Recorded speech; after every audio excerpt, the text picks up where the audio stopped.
Welcome to The Filter Unfiltered. This is a whole new way of doing my show right now in a brand new location. Right. We are in Amsterdam right now talking to each other. And this is also a bit of a different episode in that I haven't really prepared anything. I don't have notes. We're just going to have a free-form conversation and see where it goes. But let's start with who you are. Hi. Who am I? My name is Alina Sharipova. I am a stand-up comedian.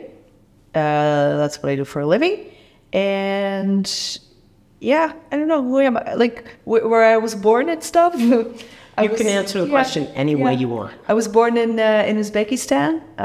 My parents are Tatar.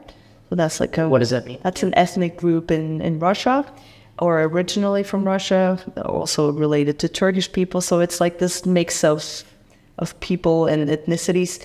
But I was born in Uzbekistan and then raised in Belgium from the age of 6. And now I live in Amsterdam as well since almost 4 years, 3.5 years. Mm-hmm. Yeah. What made you move from Belgium to Amsterdam? Comedy. Yeah. The scene is much richer here. Yes. A lot more expats. I started doing comedy in Belgium, but I could do comedy like once, twice a month there at the time. So I moved to Amsterdam because I was unemployed at the time, and I came over to Amsterdam once in a while, and I could play like 2-3 times a week. So I was like, oh, this is such a huge difference, and I have to try this. So my boyfriend is from Amsterdam, so we were at some point going to probably move to Amsterdam anyway. So yeah. He has a family here. So. Mm-hmm. Yeah, we met in Ghent in Belgium because he was finishing his PhD there. Mm-hmm. And I mean, we were talking a little bit about probably moving to Amsterdam at some point. And I started doing stand-up, and I was like, oh, all right, now is the time, let's go. Ghent is one of the kind of few places in Belgium I have any connection with. I went there and interviewed a professor there about imprecise probabilities back in another lifetime of this show when it was more focused on stats related stuff. Okay. But yeah, it's a lovely little place. Yeah. To spend a brief period of time when I was there. Yeah. But yeah, this is where it's at here. Yeah. Amsterdam. This is where I like it. I really like it. Yeah. There's a lot of people. A lot is going on. A lot of people going out. It's small enough to not feel overwhelmed. Like some big cities, sometimes you're like, oh, this is a bit too much. Yeah. But yeah, I like it. And so I first found out about you by going to your show. Yeah. Which is it's comedy, and it's a little bit freeform. Yeah. It's not just like you have a set routine that you're doing. What is the format of that show? If you So that was Let's Talk. Yeah. Yeah, you came to Let's Talk, and Let's Talk is it's kind of a free format stand-up comedy show. But I'm not doing any written tested material, so I just have interactions with the crowd, and I try to have a theme on the evening, and I ask people to write down an opinion or a question, and then we just discuss those things that we get to know each other along the way. I think in my description of Let's Talk, I've written something like it's a mix between comedy, improvisation, and therapy. Because depending on the theme, we do get into quite personal, therapeutic things with the crowd. So yeah, that's kind of the format. I actually had one yesterday, and it was really fun. I don't remember which theme we had when you were. I think it was complaints about Dutch things in general. Oh, Dutch culture, but it turned into complaints about Dutch culture. Yeah, I think that there was something about it that led towards that. Actually, one of the surprises for me was that you called out the individual people who had the comment or question. I didn't realize that was going to happen. Yeah, that's an interesting trick to pull. Yeah, I know. That's a. I know it's a little bit of a cheat because it's nowhere in the description of the show that we're going to discuss your specific things. And in fact, not just discuss it, but you have to defend it, or you have to. Who was the person who said this? Here, right? Fortunately, I didn't put anything that was particularly embarrassing down, but I imagine sometimes people do. Yeah, but also I feel like I mean, I try to explain it at the door when I ask people to write down their opinions or the questions. I do say we're going to discuss it. So I hope they understand that I'll probably ask them whose it is. But I've doubted whether or not I wanted to write that down in the description of the show and the ticket link to. But I think it's interesting to have people come over and know that there will be crowd work interaction. We have to talk. The show is literally called Let's Talk. So I assume that people will understand that that's what the format of the show is a little bit, but I don't want to put specifically like, you will have to discuss your opinion or your question, because I think that sounds so... Well, it would certainly inhibit people from saying certain things. Yes. Right? Yeah. Has anyone ever gotten upset with you that you came to their thing and then were like, oh, who wrote this? No, not yet. There have been people who haven't come forward when I ask about whose is this. That happens sometimes, not often, but sometimes people don't say like, oh, it's my thing. But no one has gotten upset. And I understand whenever someone doesn't come forward for their opinion, I just try to sort of give my own opinion or ask for other people's opinion. So I still put it out in the group and we discuss it and we try to make it funny. But you don't have to come forward. I mean, sometimes it's just although because you're, well, at the show I was at, you got to pretty much everybody, which means that you could, if you wanted to, if someone didn't come forward, you could probably figure out, narrow it down. Yeah, you could narrow it down. But there's so many, I mean, we usually have around like 38 to 40 people in the room. I don't do bigger groups. So you could, if you were paying attention, really get it down. Yeah. But it's such an intense show, actually, to remember the names, remember what people have said, still try to make it funny, that I don't even get to that. That's like counting cards that you're like, oh, who said what? This was his, this was hers, and that. And I don't really get to that in my brain. And it doesn't really matter. It doesn't, you know. That's actually, I was impressed at your ability to remember all the people that you were interacting with. Or do you have any system that you're using in order to like keep track of all of the names and not like what they've said? Yeah, not like a brain trick or like a system. I just try to, I think, actually my boyfriend and I, we talked about this yesterday after the show, because he said that last night I was sort of even more just myself on stage. And I was like, oh, that's the greatest compliment that I can get. That's what I want. The point is that I'm just trying to be very present in the moment and literally listen to what people are saying and not just immediately try to think of something funny to say. If that comes up, that's great. That is my job. But the idea is just that I'm actually listening and I try to actually say something that reflects or, you know, answers what they say or gives my opinion. So yeah, just trying to be in the moment and actually listen. Be in the moment and engaged, and that's enough for you to kind of get those short-term memories in there about who said what. Yeah, exactly. But it is sometimes I feel bad if I do forget a name or I do forget that someone said that, and sometimes there's people that just look alike and then you mix it up a little bit. But usually I try to sort of, you know, that's why we also have a break.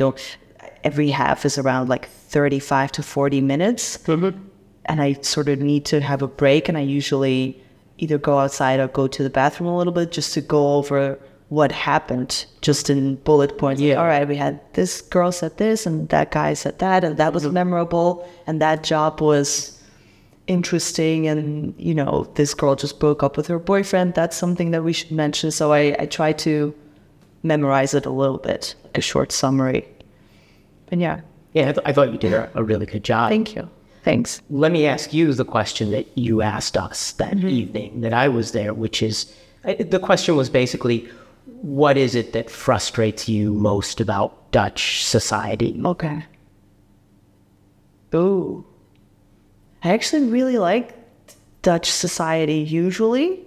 I think I remember one of the things that frustrated me is that they don't listen.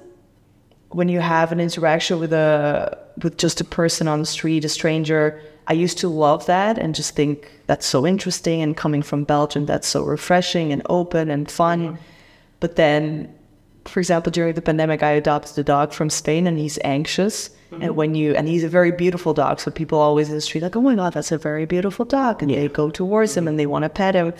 And when you tell people like, no, please, he's scared of you, ignore him. Yeah.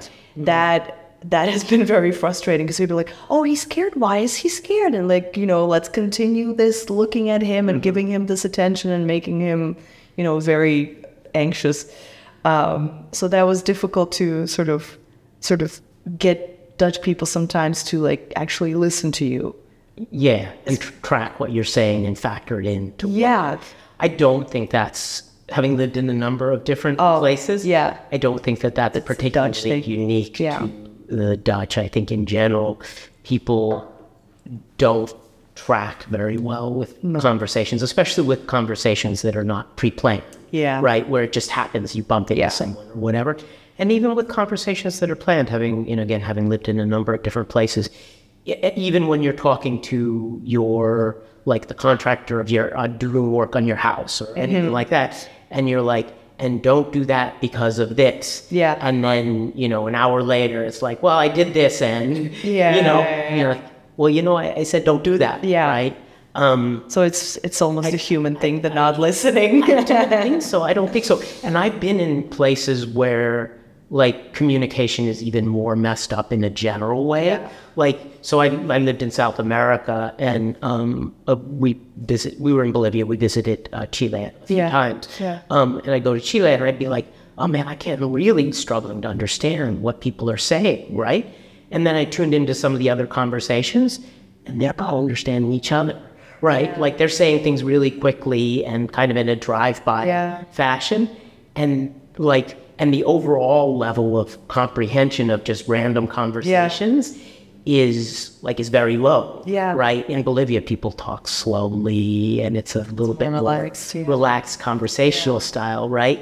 And so I thought it was just me, and that, the Spanish I learned was either too particular or I just didn't learn it that well. But no, even the Chilenos don't understand each other, right? It's their vibe, yeah. It's their vibe, and I've seen that in a variety of different places in different ways. So I don't know that at least in my experience, I don't know that the Dutch are worse at listening and taking in than people in other places. Yeah, it might be a human thing, but coming from Belgium and the Dutch and the Belgians having the same language, and they used to be one country, I think it's more of a Dutch tendency to have this just a train of thought towards a stranger just on the street. Like Belgians don't really do that. It's a lot more constrained and a lot more. We're not going to chit chat on the street about how scared your dog is. And so that was to be a little bit like, oh, this is typically Dutch. All these Dutch, just ba ba ba ba ba. But other than that, I don't think I'm really annoyed by anything in the Dutch society. I actually like it quite well. They're very sort of independent, free-thinking people. How's your experience been? I like it here quite a bit, though I don't know that when I'm, evaluating it, I'm evaluating it in terms of my experience specifically with the Dutch people or culture that much, because it's, if you live in Amsterdam, you are to some extent removed from Dutch culture unless you try deliberately to embed yourself in it. Yeah. I don't know if people who don't live here know that, but it's a huge expat community. Yeah. It's actually hard to speak Dutch because you try a little bit and they'll speak back to you in English, right? Because their English is fantastic and Dutch is shit. Yeah. So kind of becoming part of the Dutch culture to the extent that you're able to evaluate it is tricky, other than to note that the food is terrible. Right? Yeah. And that, I know that on my card that I had trouble with the banking system here, which is, which is a pain in the ass. And then, other specific frustrations. Yeah. But they're not necessarily tied to Dutch culture per se, right? But overall it is a wonderful city with a lot going on. Yeah. You hear that often from expats that, you don't, unless you start actually dating Dutch people and they introduce you to their parents and their family and all those traditions and that's the only way sort of that an expat can really experience the Dutch culture. Unless you move away from Amsterdam and go to, I don't know, Hoorn or something, and live there, and then you have to interact with your 60-year-old neighbor who doesn't really speak English, or I don't know. Do you usually think that like Dutch people are just very, chill and nice? Like, do you enjoy the people? I've met people, Dutch people who I've had perfectly lovely interactions with. It's just hasn't been a huge subset of the people. In part, that has to do with a little bit of family dynamics. My wife, we have little kids, and she's been meeting a lot of parents, but those parents are mostly expats, right? So that kind of stuff. But slowly, bit by bit, I'm getting to know more folks here, and and understand the culture. I actually am very much in favor of, if you go to live in a place, like really trying to understand it, right? Yeah. In a deep way. Walk around the whole city, get to see everything about it. Go to strange events like yours. And I take it as a compliment. But if you want to know the culture of a place, obviously you have to leave this neighborhood we're in, is ours, the kind of touristy district. You have to leave this area. And you have to go. We live in a perfectly residential neighborhood. And I end up in a coffee shop where there's a lot of Dutch spoken. If I'm a big believer in that. If you go live somewhere else, well, go dive into it. Right, and figure it out. Even if you find things you don't like, right? At least you get to know them. Right. I just more broadly, I think that. That's interesting. Right. So new space and experimental thing. I think we were talking about God and the universe and why you think he hates you so much. No, I think we were talking about America. And all the presidents. All of them. Every single one of them. We're like, let's go. Hairstyles. How they died. Yeah. And an unfortunate number of them have lived to a ripe old age. But so sad.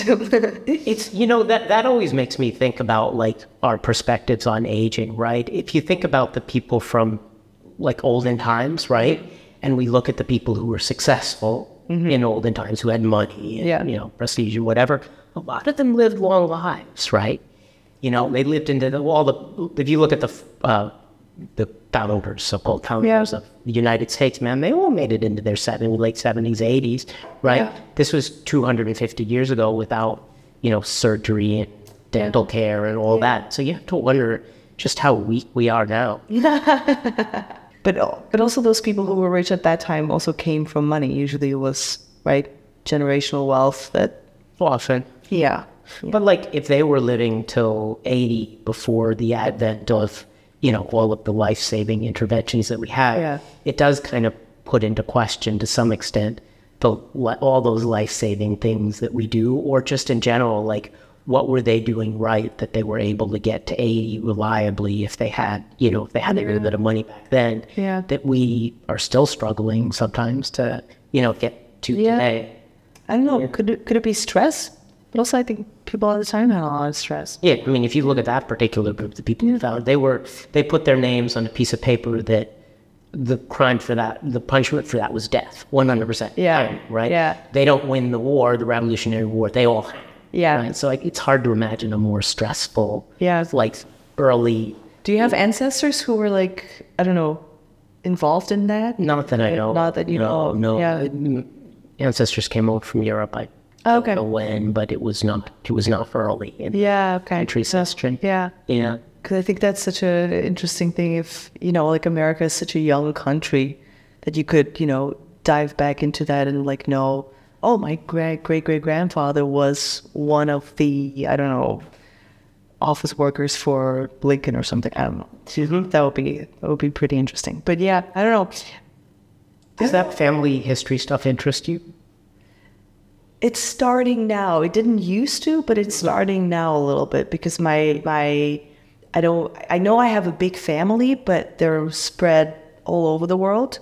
And the people that I know there's only a few of them, and for example, my grandma, my mom's mom, she also lives in the Netherlands, and she's 82.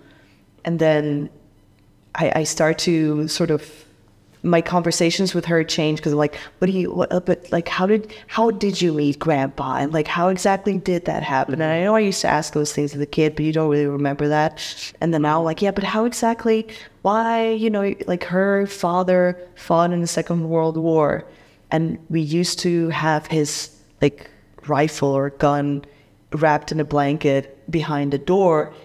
But he also eventually, like, he had a limp, and I for some reason as a kid, I always thought that he lost a leg. So I thought that the thing behind the door is his leg. So now I'm like, did your father lose a leg? And she's like, no, it's, so I start to dig a little bit more in like the family history and, the migrations that we already had within our family way before my parents migrated to Belgium. So I start to be a little bit more interested in that right now, just because I know that I have a finite amount of time with my grandma, who's like the closest source of information that I have. Yeah. So yeah. So you feel the time is ticking to find out about the past, if you want to. A little bit, yeah, yeah. Do you feel connected to it? I don't. People are often surprised that I don't know exactly where my relatives came from. Yeah. But I have a hard time feeling like that matters to me in any way. But to some people, it really does for me. Yeah. And I have a hard time tuning into that vibe. But it's interesting to me, right? Like, I'm like, okay, so what is it about that you feel connected to, right? You share some genes, but what is the, like, how is that history related to you in any way? But I think it's almost like, the meaning of life. You're just trying to figure out how you got here and who you are and why you have certain tendencies and triggers, and you try to maybe explain those, by understanding. So this gives us like storytelling, basically. So because my great uncle was eaten by lions on the terrifying lions, right?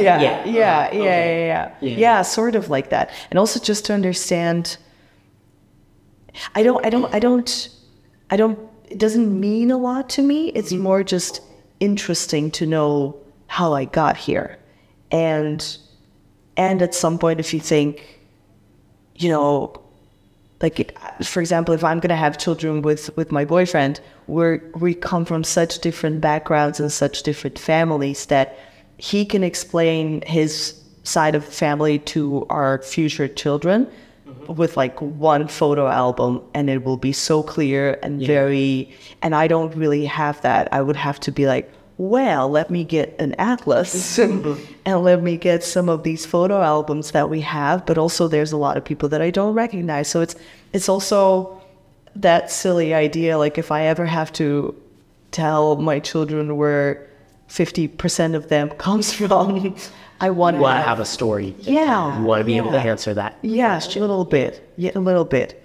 But also I think why it interests people so much, the family history, is because you want to attribute like some of your own idiosyncrasies to that by saying like, oh, well, the storytelling. You want to have somebody in my family used to migrate on some sort of a level, so it makes sense that I also don't feel attached to a place. It's in my genes to roam or whatever. Yeah. Sort of like that, yeah.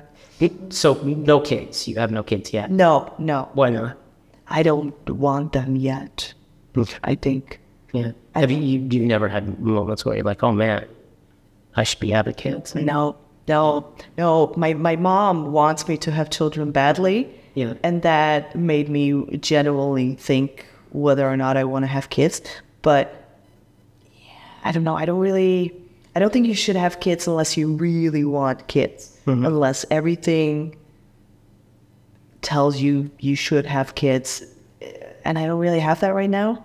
I think my parents, they had children because you were meant to have kids right after getting married. And I don't know if they were not ready to have children, as most parents, I guess. But I don't know. I really want to in all my being feel that I want to be a mother before I become a mother. It's interesting. Yeah, that's definitely not the biological or the historical sort of way, right? It's more like, it's just what you do. You're just human being. You have kids. How old were you when you got kids? The first time, 30. Oh, yeah. And then again, I had 2 small ones. Yeah. Little twins. Yeah. So I apparently decided it was okay the first round. Yeah. And worth doing again. Yeah. But yeah, no, I wasn't all that young the first time. But I think 30 is young to have kids, to be honest. So yeah. I don't know. It's just it's always very personal. But like thinking I'm 31 now and thinking that I would have kids last year, I'm like, whoa, that's crazy. So I don't know, but did you decide to have kids, or was it something? Was your wife? My wife was very influential in it. So we'd been talking about it for a long time. Yeah. Off and on. Yeah. And then actually, I get maybe an interesting story. So I was at the time doing tech work. Mm-hmm. I was at home doing work in another room across the way, and my ex, who I had the child number 1 with, she kind of whispered, "Hey, do you want to have kids?" Like from the other room, and like I'm busy plugging away on my computer, doing my thing, where I do my tech work. And it like somehow cut through the blood-brain barrier. And I was like, yes, I do. Oh, and then that was that. And then, we had very, very soon after that, she's pregnant. Wow. So it was a kind of a significant period of just sort of, are we doing this? Are we not? And just the question, hey, you want to do this? I was like, yep, I do. And that was that. It's like just snap decision almost. Wow. Almost like that, right? Yeah. And I think that having kids is something you can 100% overthink, right? Yeah. It is a huge decision. It has a huge impact and the yada, yada, yada. But I'm certainly glad I didn't overthink it at that moment. Yeah. Something just went, I was like, oh yeah, no, we need to do that. That's right. Yeah. We definitely overthink it. And I mean, once you have the kid, of course, it brings you so much joy and life and meaning and love, and it's wonderful. But I don't know, there's a part of me that just, I don't know. I think it also comes a lot from like how you grew up. Mm-hmm. And I know that my parents were not ready to have kids, and they, they haven't figured themselves out. I mean, if my parents had me when they were like 24, 25. So what makes you think that they weren't like ready for it when you... Oh, just my childhood and how we grew up. Like my parents still a couple of times a year, they're like, we're getting divorced. Oh, they were not a stable couple at the time. Yeah. Wait, are you? Can you ever be when you're like 21? I don't know. Maybe sometimes it works out, but usually when you're 21, you have no clue who you are, who you want to be with. And then they got married, they had children because you were supposed to do that. Mm-hmm. And I mean, I love my parents very much, but sometimes I don't know. I think I think your decision on whether or not you want to have kids or not depends a lot on how you were raised and how your parents raised you. Mm-hmm. And then that is such an important factor on you wanting to become a parent. So you're reacting to your parents. Yeah, for sure. The growing up environment you had. Yeah. The chaos, and you're like, I don't want to have this for a child. Yeah, no. Do you think you're at a place where things are chaotic, or no? No, I'm definitely more stable than my parents. Yeah. No, I am. No, I don't feel like they're chaotic. I mean, I know what I want to do. I know sort of that I'm doing it, so I'm happy and very lucky in that way. I have a partner who's very stable and healthy and mature, and so. So then, what's the but? It's a gut feeling. Like I don't have that feeling of like I want to have a baby right now. I'm ready to devote my life to another human being for the rest of my life, because it is that. I mean, it's not just the first couple of months where you're like, oh, it's been tough after the labor. It's generally for the rest of your life. And I want to be there for the recitals that they have or whatever. And I don't know. Yeah. Right now, I don't really feel like I want to have a baby. And I don't know. That's a big dilemma that I have. I don't know if I'm ever going to feel that. And of course, as a woman, you can get to a point where you're like, oh shit, and now it's too late to have a baby. Right. What are we going to do now? So that's definitely, I'm very sort of scared of that moment where you're going to be 40 and still haven't felt the moment where you want to have kids. Right. And then bam, 40 and you're like, I want to have kids, and all your eggs are gone. Mm-hmm. So I don't know.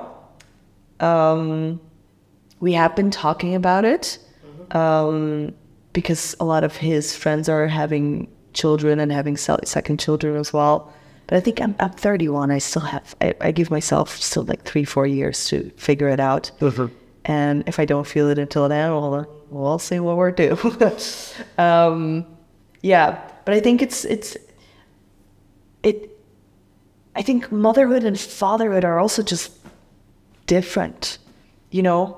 What do you mean by that? Because you're actually carrying the child, and you have to give labor, and you have to recover after labor, and you have postpartum depression sometimes, and I work in the evenings, and I actually have to go out of my home to go and work, and I can't just work from home and pop in a meeting and change the diaper and pop in a meeting again. And but those are even like very practical things, because I know you have solutions for that, and you know, it's generally what it comes down to is generally the gut feeling of like, do I want to be a mother? Not yet, but I'm really satisfied with my life right now, and I don't have this urge and this gut feeling of like, oh, I need to change it radically and have another human being here.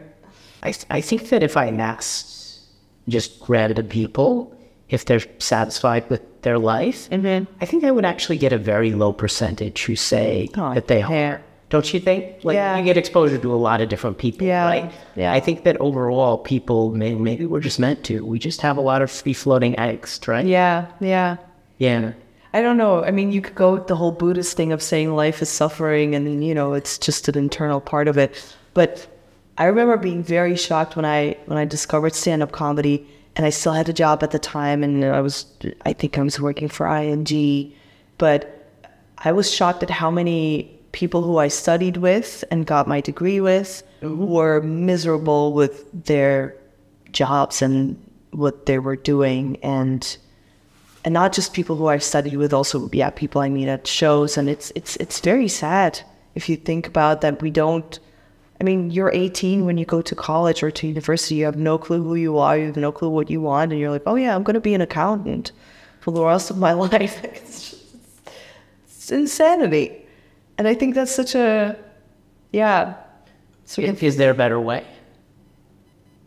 I mean, to tie it back to children, we also talked about it with my boyfriend. We're like, I think if my child finishes high school and they're like, I want to go out and work or travel for a few years and figure it out, I would 100% support that. Because I always thought that I wanted to study law because I was just a sort of a big-mouthed kid, and everyone was like, you'll be a great lawyer, and I'm like, yeah.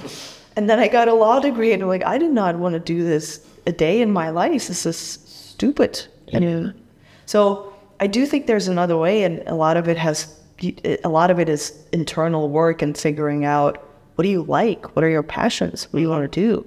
You're great in gaming? Great, go ahead, game. If you can make a living out of that, it's super cool. Just poetry? Great, poetry. Let's try to figure that out. I don't know, I think it's going to sound very, but I think we're very sort of detached from who we are as children already. Like, after you grow up at a certain point, you become so sort of, oh, I have to do this and I have to do that and I have to go to college and I have to make money, and of course you have to make money because bills and everything, but you know. So yeah, I think there's another way. So one of the things that I'm working on is something like a kind of I don't know whether it's stand-up bit, one metro or whatever, but one of the themes that I'd want to do for an extended thing is just how much we have melded the metaphor of the road with career path and with life, to the extent that it's almost indistinguishable, the metaphor from the, like, what's actually happening, right? You know, I mean, like, a career path is a career path. You can be in the fast lane, you can be in the slow lane, and you can just keep, like, verbally extending that metaphor, because that's how we think about it. And one of the kind of things that comes out of that metaphor is that you can go off-road. You can be off the rails, you can get off track. And all of those are inherently pejorative. Negative. Right? You know, the only kind of acceptable thing is that you've, like, you know, gone backpacking in Europe for 3 months and then you get back on track. Right? The off-road time is, you know, if it's a spiritual journey that gets you back on track, that's fine. Right? But what you definitely don't want to do is, like, go permanently off track, go permanently off road, get off the path that you are supposed to be on. Because you are supposed to be on a path. You are supposed to be. Everyone's on this path. Get in line and keep moving forward. And so that comes bound up with what you do and what you're saying there about, like, you know, yes, this is the path, right? Why are you not on the path? Right? And if you're not on the path, that's the first question. Right? The first question is actually, what path are you on? The second question, if you answer, well, I'm not really on the path, right, is, wait, what? Right? I imagine, as, you know, as a comic, you get that too, right? You get a lot of people, okay, but what do you do? Right? Okay. You've told me this, but what do you do? Right? The second question that you get, if you answer, like, what do you do for a living? I'm a comedian. It's like, oh, but do you actually live off of that? And I get it, because you can't imagine not being on Netflix and not being a professional comedian and making a living off of it. And still nowadays, I mean, I've been doing this full time, sort of without a backup job since February. And every moment, or like every month, I'm like, all right, let's see, you know, like, for now I'm good. I have some savings. It's all going well and it's fine. But maybe in January, I'll go back to having a job and then doing stand-up on the side again. Because even when I was having a job, I knew that it was all like a means to an end. And eventually I'm just trying to do stand-up, just trying to be a better comic. And this is to pay my bills and to have food and to be able to, I don't know, pay a train ticket to go to a show. Right. So it was all, but that part, knowing, like, a job can be a means to an end and I'm just trying to do what I'm actually passionate about, that's so, I know how lucky I am to have that. I know I'm super, super lucky to have found something that I absolutely love, and to sort of take me off-road and go and do something that most people may not do. About the path, I was laughing because I remember I watched Into the Wild, the movie that Sean Penn directed with, what's her name, Emil Hirsch or something. I haven't seen, but this is the guy who gets eaten by, not spoiler alert, right? Yeah, goes off to Alaska Alaska, right? Lives in his own in a bus. I know the story. Alexander, I forgot his name was like Supertramp, but he had a real name. Anyway, but my mom, coming from a communist country, was so annoyed at this movie. Like, everybody was so in love with this movie that this guy, you know, does the off-road thing and does something that not a lot of people do, and goes rogue and goes, you know, lives in a bus in Alaska. And my mom, the whole movie, I want to write a bit about this, because she said the most outrageous things, how disrespectful it is to his parents. They invested in him. And he died in like, the last shot is him dying in a bus, sort of crying, having tears. And you could say that those are tears of happiness and joy, that he's actually, you know, accomplished enlightenment or whatever. And my mom's like, oh, and now he's crying. Like, she just couldn't handle this movie, because he's, you know, he's not doing something that you're supposed to do. And that's how she was raised. You're supposed to go to college and get a degree. And yeah, she just couldn't handle it, you know, just mentally. She was like, they make movies about this? The interesting thing to me is actually that they don't make movies like that. Not- As I was thinking about this kind of metaphor, right? They made a movie about that because it actually happened in the story, right? But in general, if you look at the typical, like kind of the typical Hollywood stories, as if they're character driven, they're really two character stories that they tell. One is the, the party animal, fuck up chaos monkey, settles down, knocks up a girl, has to be responsible, whatever. And the other, Judd Apatow's knocked up. Right, exactly that, right? He Seth Rogen knocks up, has to settle down, right? The other is the opposite story of the, business drone, the Walter Mitty or Secret Stressed. It's just like he's on his thing, and then all of a sudden something happens and his life gets chaotic, and he has to deal with, the unforeseen, unplanned, not in his agenda thing that happened, right? And those are the two stories that they're told, but they're both told within the paradigm of people who are either who need to be, on track, or whose track has gotten, there's another metaphor, in a rut, right? They're in a rut, and they need to be, they need to take the road less traveled. They need to go off-road. They may be forced off-road and then have to fight their way to get back on track, right?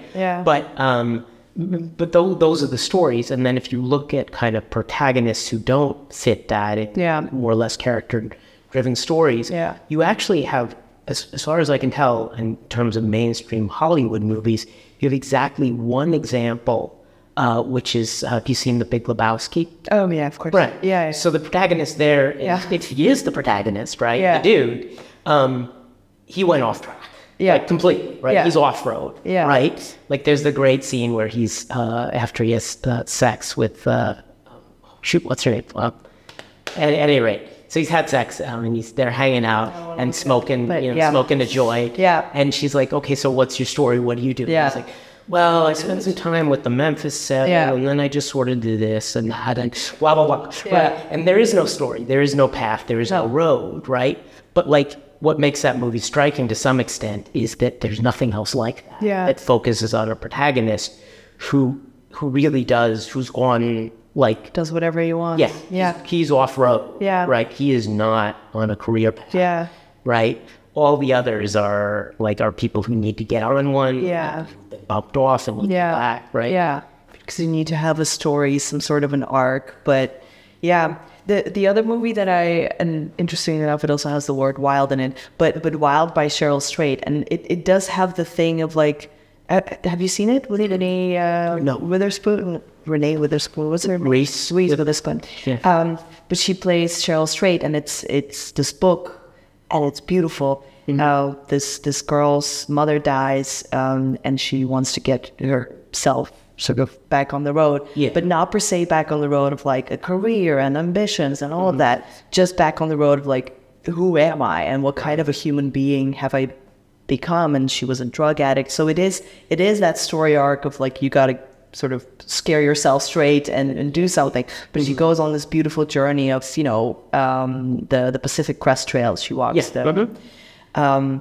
And then eventually, like, the actual story is that she writes a book about it and she becomes a writer. So it's great when you listen to those gut feelings and instincts of, like, do something that not maybe your parents tell you to do or you think you should do or whatever. And that's why, to tie back to the motherhood thing again, that's why I'm like, if I want to be a mother, I really have to want to be a mother. Because you want to be good at it. So I really would want to... You don't think for something like that to, like, the feeling follows the action? Of course, because you have a human being. There's actually an economist who's done some interesting work on this, Russ Roberts. He wrote a book, Wicked Problems. I interviewed him for a podcast some years back. But, like, these are the problems that your future self in evaluating the transition is going to be very different than your present self. Oh, for sure, So these are, like, life-changing, life-defining things. And you're in a very bad position to evaluate. You're in an information-poor position to evaluate whether you want to make this choice, because once you've made the choice, the you is a different you, right? He talks about it in terms of like becoming a vampire or whatever, right? Like you're offered this choice. You can become the eternal living dead or whatever. And you're like, and you ask some vampire, are you happy? Right? You ask me, are you happy to have had kids? Yeah, absolutely. Yeah. I'm so happy I did it 2 rounds, right? Yeah. But like, you're asking me as someone who's already in the father, right? Yeah. As opposed to like me evaluating it before I've done it, right?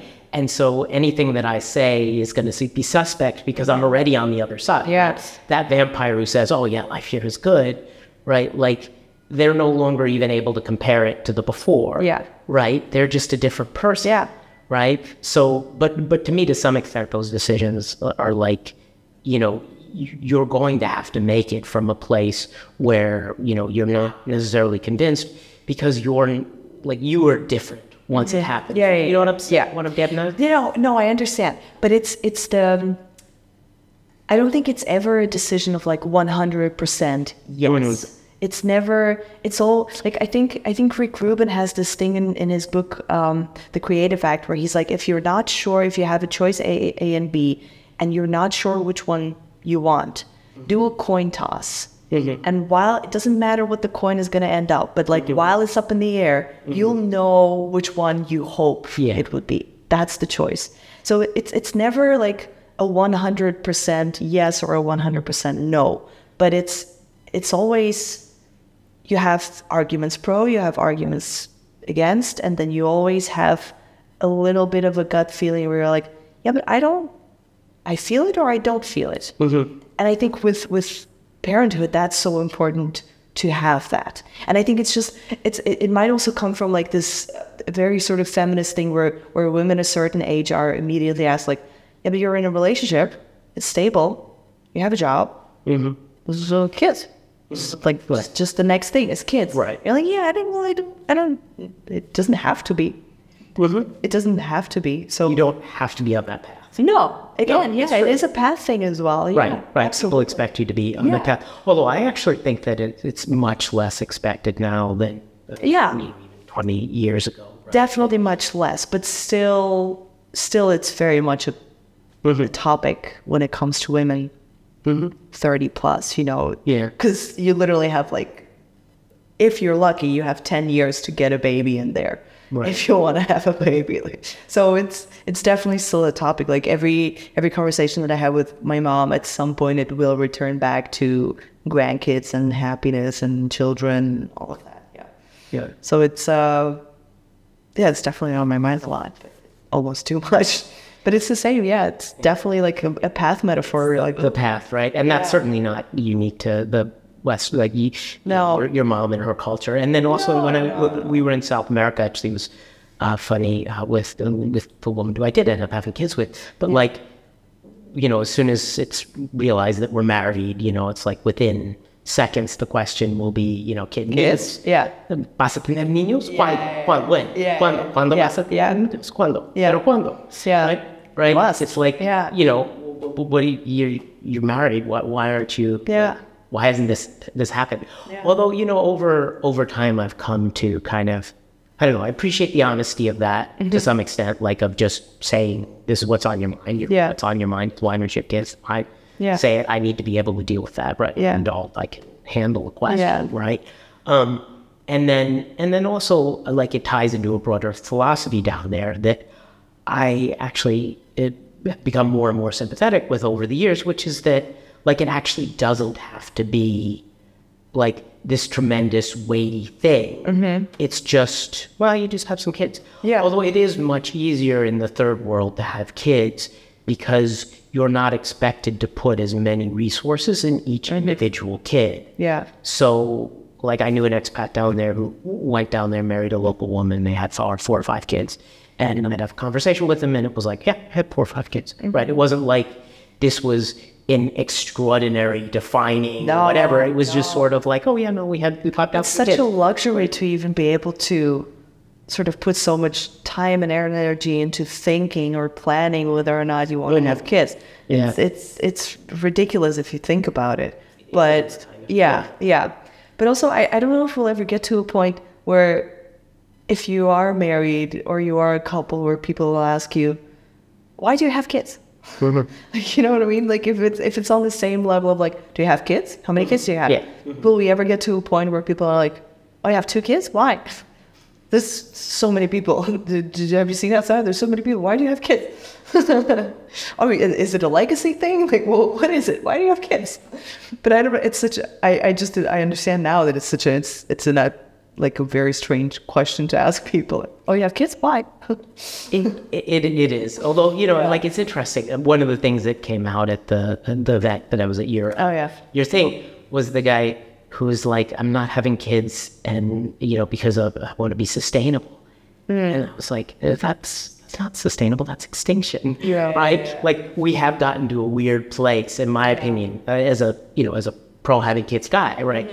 We've gotten to a place where people almost think that having kids makes you like complicit in killing the planet or something. I am overpopulation. I'm definitely not, obviously not of that opinion. And it's interesting to see when people have that. It's like, what do you think happens to the human race if we don't have babies? Right? Yeah. But I mean, it comes to there's such a, obviously we're in a climate crisis, but I think there's with a certain generation or a certain kind of people, there's such a desperation of like, guys, this is all going to come to an end if we don't do something.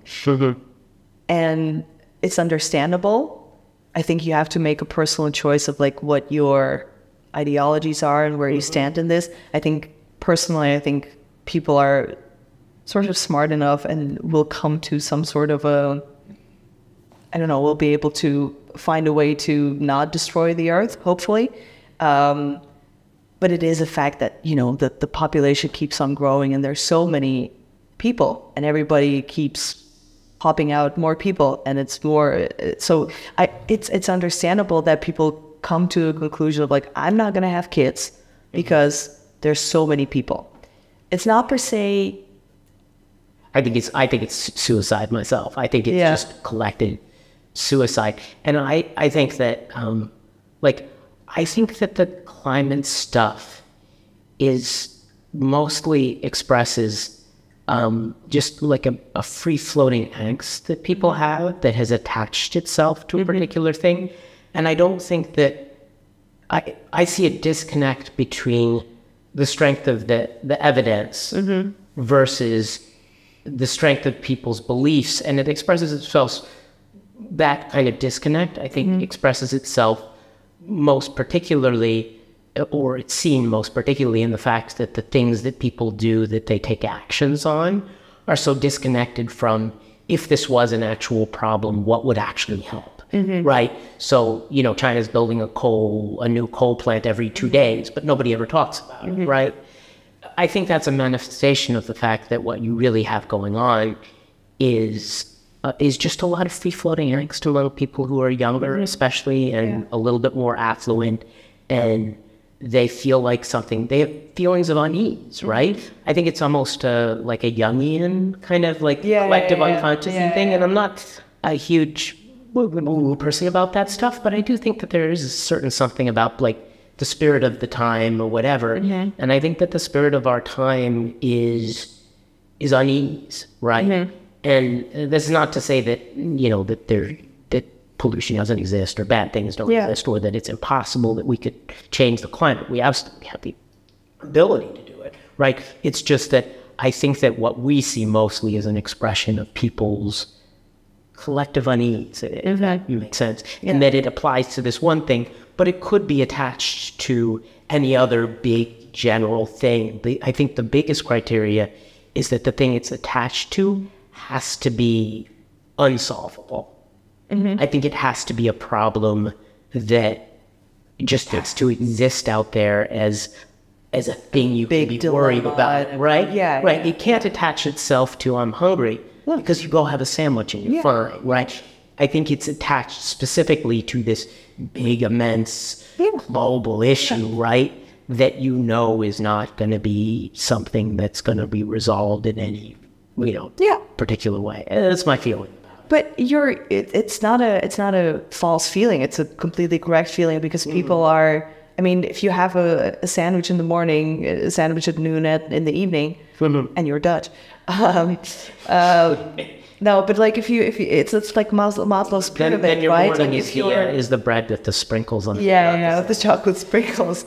No, but like if your basic needs are met, of course you have the luxury to go and think about your self-exploration and solving world problems. But I think it's understandable in the sense of like, you know, younger people maybe not having kids because they think that's sustainable and better for the planet. I think it's a very understandable conclusion that you come to. And it's also understandable to have this sense of unease, collective unease, where everybody's like, oh, but why are there so many fires? And is that normal? And did it used to be like that? And Italy, that's 45 degrees in Rome. Is that normal? Like it's normal to think about those things and jump to a conclusion, having read all the news of like, oh, overpopulation and people are not dying and people are dying over there, but they shouldn't be dying because they're still young and it's floods. And like, it's normal to come to a conclusion that maybe there's too many people on Earth. And coming to that conclusion doesn't mean that no one should ever have more kids. That would be collective suicide. Right. But I don't know. Do you think it's like a luxury thing to have a collective unease? No, I don't think that. I think that, well, yes and no, right? I think it's definitely true that if you are in a position where you're just barely getting by and your number one focus is how do I put food on the table today, right? Then no, you're not thinking about that. But I don't think that you need, as you're mentioning, like the Maslow hierarchy of needs thing, right? I don't think you need to go that far above, you know, I'm just 100% focused on not getting eaten by a lion, like my great uncle in Savannah, or putting food on the table. You don't think you need to get far beyond that before, you know, you do start to worry about other things. And I don't think that, like, and that those things is not necessarily something that isn't worth worrying about, but I think that it's indicative when you're worrying about something that you have no control over, and your way of worrying about it is disconnected from anything that would actually practically make any difference, right? Then I think you're talking about like a beast of a different nature, right? Like, you know, people like living in hot places.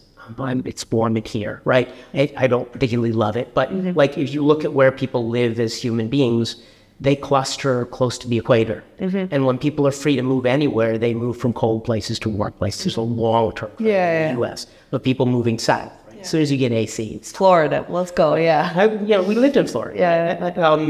We were on the water, so it was lovely with the breeze. But I love that too. I love being able to walk out of my house any time of the year in shorts and a t-shirt, not worry about it, right? Human beings, we like warm weather and well adapted to it, right? So like if the earth is warming, I don't even see that necessarily as a worry. If it were actually, like if it were literally catastrophically, that's a different thing, right? But I see it as, this is why I see it as kind of a free-floating whatever. And I do see lots of reasons for people to have that free-floating anxiety. And part of it is because you're now fed a diet of things going wrong in the world, whether it's climate or otherwise. Just the news. It's the news, right? And you have no insulation from news happening anywhere. So if you're trying to decide, well, you know, are hurricanes actually getting worse? Like, is that a thing or not? All you have to see is the fact that 50 years ago, a hurricane would only be news if it wiped out 1,000 people. And now a hurricane kills 20 people and everybody around the world is able to sell it, right? It's not specific to the climate stuff. It's any of that stuff, right? Like if you want to be a doomerist about anything, you can fill up your newsfeed, your personalized newsfeed, with nothing but stories about disasters of that one subject, whether it's crime, whether it's climate, whether it's whatever it is, right? And I think that necessarily does lead to a level of like free-floating anxiety. I also think that the younger generation, I don't know to what extent you see this among people here in the Netherlands, but certainly was the case in Toronto, where I had my, when my daughter grew up, like anxiety is the new black, almost, right? Like, whereas in the past, it might have been somewhat stigmatized, for better or worse, to be an anxious person. Now it's almost the opposite. It's almost like everyone has it. Yeah. Everyone has it, and if you're not expressing some sort of anxiety, maybe something's wrong with you. Yeah. Right? So they're, for both the reasons that you get all that information kind of sent to you that's negative, and because of cultural factors like that, I don't know whether it's prevalent here, but there certainly were where my daughter was. Same here, yeah. Is it? Yeah, that I think that's why you end up with that, and then it attaches itself to whatever it attaches to. Yeah. Here. Yeah. So you see that here as well, that younger. Oh, for sure. Everyone has anxiety. Yeah. Yeah. But it doesn't surprise me. Like, everybody's on their phones the whole time, and you have the algorithm feeding you whatever you want to be fed. Whatever agitates you the most, right? Engages you. Yeah. Yeah. So it's very sad, but it's completely understandable. Yeah. No, I mean, I think we had a theme at the Let's Talk show that was insecurities, and all of it was, it eventually came down. I thought it would be very sort of eye-opening and sort of comfortable for people to talk about insecurities that might be weird, like, oh, I think my little pinky is too small or whatever, like something physical, and no one talked about physical insecurities. It was only about not being enough, not being good with people, not doing a good job. So it's all anxiety driven, so everybody only had those types of insecurities and those types of, anxieties. It all comes from a feeling of like, what's happening, and I'm not enough, am I good enough? No, probably not. Yeah. So it's very sad. Yeah, I don't know how you deal with that with your kids, like how you... Well, with sort of the little one's not an issue yet, right? Because they're not exposed to that, and we keep them off screens. It's insane to me that anyone would give a screen to anyone older than like 8. That's boggles the mind. Like with our daughter, at some point she needed a cell phone in part because otherwise she would be socially isolated. Yeah. At that time it was all Instagram, and if you weren't on Instagram, you almost didn't exist in your friend group. Right? Yeah. So what are you gonna do? But so it's not an issue yet with the little ones at some point. How old was your daughter when she got on Instagram? I think she's 13, 14. That was rough, right? It's rough, right? But that was when in high school, that was the culture, that was the social thing, right? I was able to keep her off the really nasty stuff, so she wasn't on Snap, Chat, and she wasn't much on Tumblr, I don't think. Yeah, she was hiding that, and those are, like, I think way more toxic than Instagram. Yeah, but she was definitely on it, and that was like, it was all direct messaging, whatever it was, and then Discord or whatever. But that was the heart of the social revolves around that, right? So at some point you got to decide, is your kid allowed to have a social life, right? And if they are, then they need to be on those things. Yeah. That seems like such a tough decision to make. It is, right? Because it's not something that it's good. You're not like, oh yeah, you know what? You should get on Instagram. You can see everything there. Let's go. Like it seemed like such a tough decision, but I understand you still want your kids to have friends, and you still want them to interact on whatever level that they are interacting. You don't want to isolate them. No, of course. It's not fair, right? No. So your options are, let them get on at least to have the social stuff, or, go live with the Amish in a community where it doesn't matter, right? And with the time, just very off-road. It's very off-road, but it is like of itself. Definitely will provide you with lots of guardrails. Yes. Like one of the advantages of being on any kind of road is you get a lot of guardrails, right? You get a lot of, if you're in the university or if you have a job, right? A job, and you don't show up to work one day, after 3 hours, you're getting a call from your boss. Like, where are you? Did you get into a car accident? What happened, right? Like, if you were on that kind of a path, on a rigidly defined career path, you get guardrails, right? Being in an Amish community, you get guardrails, except during your Rumspringa or whatever, when you get your year of unholy fun. But, by and large, you get yeah, this is the path, right? Yeah. And you get that. And if you go off it, you will hear about it very quickly. Yeah. Right? You don't get to wander off for an indefinite period into the woods without your parent going, what the hell happened? Right? Yeah. 10 minutes in the woods and they're kind of like, what are you doing? Yeah. Right? Yeah. Why are you over there? You're supposed to be over here. Yeah. Right. Yeah. I didn't know Amish people had a year where they could go off and do unholy stuff. Well, so sort of. There's a little bit of an exaggeration, but there's they have a tradition, really cool tradition called Rumspringa. I have no idea if I'm saying it right. Like spring break. Yeah, it's exactly that. It's a yearish long spring break in your late teens where the rules are relaxed. Yeah. And it's your chance to sample life outside of Amish community. Yeah. And then decide whether you want to come back and fold or you want to go out. Yeah. And it seems to work well. They think they only lose like 10-ish% of the people who go off-road from their perspective, right? Yeah. And don't come back into the fold. The majority of them do. Yeah. And probably it makes it stronger because now you've come back in as a choice. Right? Yeah. You had your time to go live in a city and eat, processed food. Yeah. And, fool around or do whatever you were doing. And, hopefully not be a terrible moral monster, but rules are relaxed. You're allowed to go off road for a while. Yeah. And then you come back to the fold almost all the time as far as I can understand the stats of it. But yeah, an interesting. But it's also isn't it kind of like super isolating when you're raised in an Amish community and then suddenly you're set free for a year-ish? And then, of course, you're like, oh, no, who am I? I don't have any friends outside of the Amish community.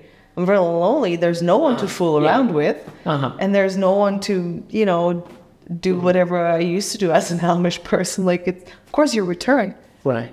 I bet you're right. I bet that's part of the collective wisdom of that practice. Yeah. Right, is that a lot of people go off and they're like, oh, it's weird and chaotic here and I don't have friends and whatever, and maybe it's not so bad that I lived a more constrained, regulated life with the Amish after I've seen, just how nuts it is. Yeah. This is a great city for that. Come here, and get some chaos. Sure. Right? Yeah. And then decide that, well, maybe it's not all it's cracked up to be, that outside world. Man, wow. Okay. Were you raised religiously? No, not particularly. I wasn't particularly raised religiously. Family Jewish, but not particularly observant. Off and on. Yeah. Observant in a minor way. I got. Yeah. Went to one day, I kind of double school and got kicked out. Different time, different story. Literally kicked out. Wow. Yeah, but actually, I wanted to get back to something that you were saying that was interesting to me in terms of when we were talking about kind of the energy out there, whether it's anxiety or whatever it is. Yeah. To what extent, when you're on stage there, are you feeling the energy of the crowd and feeding off of it? And very much. How much does that affect you? Oh, very much. Oh, sure. I mean, I try. All you want when you're standing on stage as a comedian is to feel the energy of the crowd and hopefully have it be positive and that the crowd is enjoying whatever they're watching or listening to. But it's also such a toxic sort of thing to get into, because if you're not getting the energy that you wish for or expected or just, I don't know, are used to, then you can get bad on stage because you just think oh, they don't like me and this is bad and oh, this is not good enough, I'm trash, and you can just cycle. Oh, you spiral that's completely. The word, Yeah. But you can't do that because it only makes your performance worse. So I don't know, it's very I try to balance that thing of really wanting the audience to like me and enjoy me, because that's just what I inherently want. And at the same time feel more like a detached artist where you're like, you know what, this is the joke I've written. I think it's funny. You guys clearly do not. I'll test it on another audience a couple of times. If it doesn't work, I have to change this joke. So you try to have them play off of the energy of the crowd, but also not let it affect you completely, because that you can crumble immediately, especially if you're in front of a cold Dutch crowd. They're just like, they're giving you nothing. It's not an American crowd. An American crowd is just, yeah, oh, we're so excited to be here. You ask a Dutch crowd, are you guys excited? There's like, well, no, nothing has happened yet. Why would we be excited? We're just stable right now. Let's see if you're funny, and then maybe we'll give you a chuckle. So it's very shocking sometimes, but it's great to play off of, the energy of the crowd. You just don't always have energy in the crowd if it's a Dutch crowd. I'm generalizing, but yeah.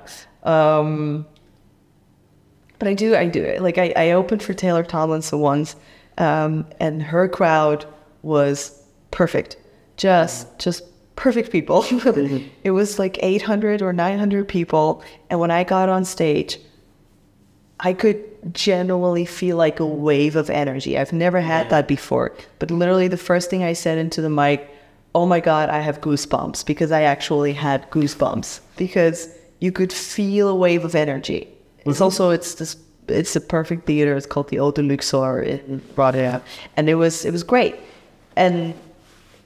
But sometimes you even have that when you walk into a bar and it's like 7 people, but they're there because they want comedy, and you still feel that excitement and energy, and you're like, oh, this is going to be a fun show. And yeah, so much of it depends on like the intention that you have and the intention that you set for yourself when you go on stage. I literally try to have like a moment of silence to myself before I go on stage. So like, all right, we're gonna, like I played in front of like middle-aged Dutch people the other day. And I was like, all right, it's gonna be a tough show. They're not gonna give you what you want. That's fine. The intention is let's crack them. Let's try to, this is pressure. It's gonna make me better. Let's try to have a fun show. And it's a whole different mindset than you going on stage being like, oh my God, I hope these boomers like me. Like they probably won't, because you're so anxious and you don't come across as you know what you're doing. And so it is important, the whole crowd and the energy, and you want to feed off of that.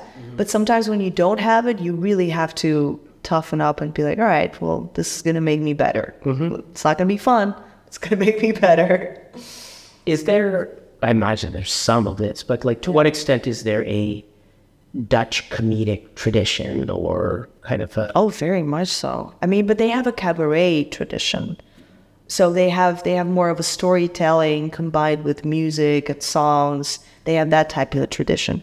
I've watched some Dutch comedy. I didn't get into stand-up comedy because of the Dutch scene. Right. You were into it before you even came here, yeah. Yeah. What do you mean? What? Well, back in Belgium, right? You started...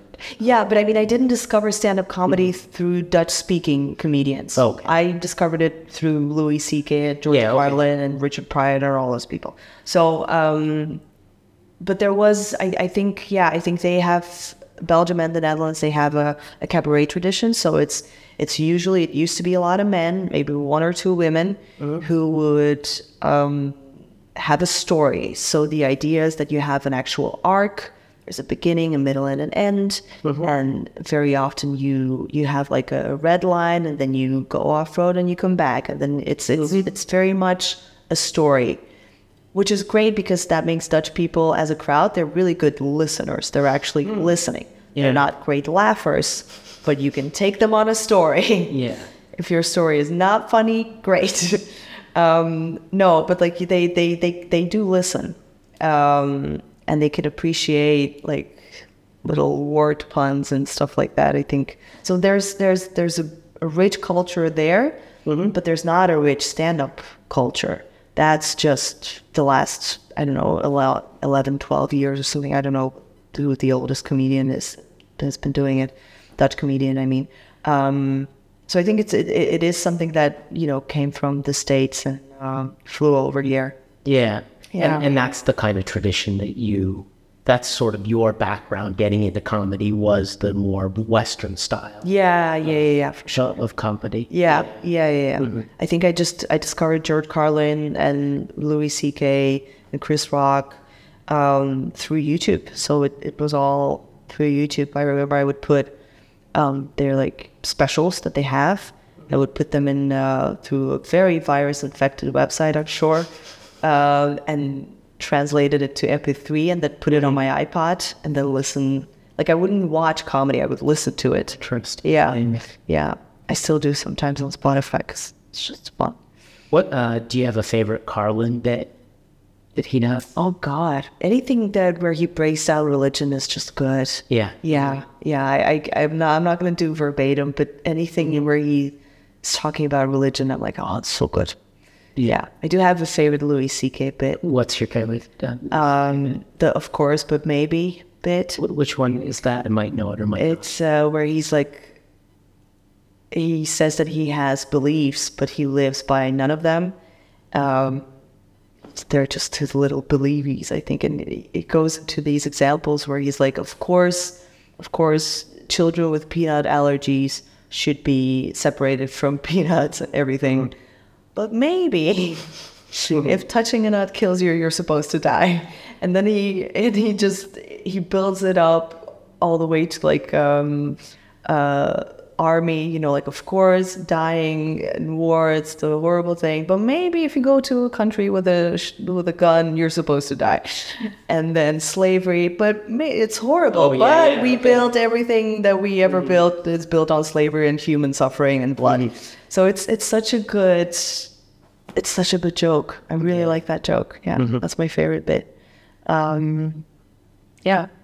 Do you have as part of your, so what I saw wasn't stand up. It was it was the improv thing. Yeah. When you're doing your stand up stuff, do you have the kind of more long form build up stuff that you do? Yeah, sort of. Yeah. I try to have jokes in there that are more storytelling. But it's also quite new. I'm still developing that. So I think usually my jokes are about like 3 minutes long. So I don't have jokes of like 10 minutes. Right. Yeah. I think that's like the average. Yeah. Yeah. Are you seeing? So comedy is actually, for people who don't know, it is a profession, and it does have, I don't know if you call them guardrails or whatever, but it does have a path, right? That a lot of people follow, and one of the kind of milestones is that you do your like hour show. Right? Yeah. Is that something that's on your radar? Is down the hour show? Yeah. Well, I've done that last year. It was there's a comedy club in Amsterdam called That Comedy Thing, and they're really great.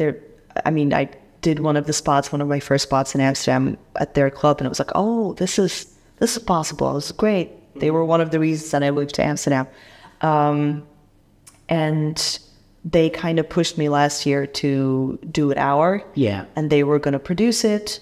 So I played it a couple of times with them, and then I because there's no industry, you have to produce these shows yourself. So then I went ahead and I produced it at some other theaters in Amsterdam. I did it in like other cities outside Amsterdam. So I've done that, but I'm quite new to comedy. I've only been doing it for almost 4 years. So I don't have this milestone of like, I have to play an hour and I have to play it verbatim the whole time and like really fine tune it. I really want to just add jokes to it and change it. So eventually what I do now is I sometimes play an hour in front of an audience, but it's different every night. And it's, I change jokes, I add jokes, I get tired of jokes. So, so it's not really a milestone. I haven't gotten to a point, and I think it's too early when you've been doing it for 4 years to think like, oh, I'm going to play an hour and I'm going to tape it and put it on YouTube. Make it a special. Yeah, make it a special. I think right now, the milestone is the idea is I just want to be a better comedian, and that's it. Yeah. So, yeah. I thought it was interesting that you taped your performance that night. I guess you do that regularly. Yeah. You review it and you loop in. Yeah. It's a hard thing to review your own. Oh, it's horrible. It's horrible. Do you well, yours might be different because it's also like more editing and less less content? It doesn't bother me. No? Oh, man. It doesn't bother me. Yeah. My very first podcast. Yeah. I was super anxious and upset about my performance, talking to other people especially. Mm-hmm. But then after doing it 4 or 5 times, I, like, I don't know, maybe I'm just a step removed from it and not personalized or whatever. And I'm not bothered by the, you know, watching myself perform. Yeah. I definitely have moments where I'm like, oh, I should have phrased that differently. Yeah. I should have cut off that thought Yeah. earlier, right? Yeah. Like, I definitely have self-criticisms. Yeah. But I don't like cringe at myself when I'm doing it. So I don't know that I would say it's awful, but I can see how it can be for sure. Yeah. Right. Yeah. I don't. It used to be cringeworthy. It used to be cringeworthy to watch yourself, especially when you're doing an open mic and you're trying a new joke and it doesn't work. And you're like, oh, this is just reliving all over it because it's embarrassing. Mm-hmm. That's what it is. It's just embarrassing. That's what makes it awful. But nowadays it's just, I don't know how to explain it. It's more that, well, first of all, I just got Adobe Premiere Pro on my computer, so I just got a good program to edit my videos, because before I used to cut it and then like put it on CapCut and then do it there. So I was having all these like bad programs that I was working with, or less developed program. Yeah. So that was a whole ordeal, and just watching an hour of you trying to entertain a crowd and visibly seeing, for example, oh, I lost them here. Yeah. You're reliving it. You're reliving that sort of disappointment in your own comedic skills. And you're like, oh, shit, and now I have to get it back. And sometimes you don't get it back, and sometimes you do. And then you're like, oh, it's like watching a movie. You're like, oh, this is a good bit. Yeah, they laughed, and this was great. So I do find it, I don't know, I do find it sort of very tiresome to watch my own longer bits. I don't mind like 10, 15 minutes, I can watch that, but if it's a whole hour, I'm like, oh, you're so... But I do it, yeah. I use that as part of your improvement loop. Yeah. Because if there's no laughs, you want to add something, and sometimes you don't come up with it, and then you find yourself the next night on stage again saying the same thing, and you're like, see, I knew it wouldn't work. I did it anyway. I did it anyway because I haven't found anything better yet. So yeah, but it's, I don't know, I find it very, sometimes I think it would be so nice to just say those things on stage. Be yourself, be funny, have the jokes, and then be like, all right, that was it. And then tomorrow do something completely different. That's what you do when you start out. You just want to write, and you have more ideas and better ideas that you want to try out. And you're like, all right, I do 5 minutes, and it's different every single time. And then at some point you're asked to play 10, and you're like, oh, I have to go back to the 5 minutes I had then and maybe write new 5 minutes. Mm-hmm. So I think you're less critical of yourself in the beginning, and then now it's this thing. It's the hour, right? Mm-hmm. It's, the material that you have. So you become very self-conscious about what you do on stage, and then you judge yourself. And that's just a painful process. Yeah. But it doesn't have to be. You could frame it more like, this is good. I'm getting better. I'm growing. I'm working. So it doesn't have to be that bad. Yeah. What about yourself do you think people would find most shocking or unexpected? About myself? Yeah, if you told them. If I told them? Yeah, if you were to tell someone something, what do you think would be the thing that's true about yourself that would be the most like, really? Oh, interesting. I have to think about this.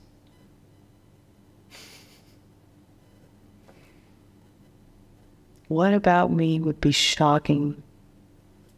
Oh, maybe... I don't know if it's shocking, but because I'm usually, when I'm with people and I'm talking, I'm quite sort of easygoing and extroverted, but I actually really like sometimes don't want to be with people. So me time is really important with me. And I think it has something to do with comedy. Like ever since I have been doing comedy, I don't know if you ever hung out with comedians, but it's all very like snap, snap, snap, and who was the funniest? And it's like, it's this competition for attention and the joke, and it's very exhausting. And sometimes I'm like, oh, I need to get out of here and I need to not be here sometimes. Like, I don't know, maybe an introverted extrovert, and that might shock some people, I don't know. Because they see you on stage performing. Yeah. And at least during the performance, an extrovert, right? Very tuned in to the social situation. Yeah, and sometimes even looking for the interactions. Right. While sometimes I'm just like, I can't be bothered right now with people. Yeah. I just, like I went to Norway in August, and before that, I literally had a wedding weekend and then a friend's weekend, and then I went to Norway. And literally after the wedding, I was like, and now I gotta see more friends. I hate this. Like sometimes I'm just done with people and I don't want to be around them. I don't know if it's shocking, but yeah. Okay. Yeah. Amen. Yeah. Anna, is there anything else you want to talk about yourself? No, not specifically, no. What plug what you got to plug? What do you got coming up? Ooh, I've shows everywhere. So maybe just the Let's Talk show that I have. I think I do it once a month in Amsterdam at the Torpedo Theater. It's called Let's Talk. And then the rest is just check my Instagram, sleeping_booty. Sleeping_booty. Yeah. I didn't realize that. Why is that your Instagram? I opened it in 2012 and I thought that was funny. It's IE at the end, not T. Oh, yeah, booty. Like, oosh. Yeah, but I think I still try to be booty, but it's, yeah. Anyway, it is what it is. I think booty may have been taken by, probably a porn star. I don't know. But I have a link tree there, and all the shows that I have coming up are there. So, yeah, that. Cool. Yeah. Thank you so much for coming by and doing the experimental thing. Very much has been an experimental thing here as I try to reboot the podcast. Yeah, whatever it is here that we're doing. Good luck with it, and thanks for having me. Sure thing. Thank you.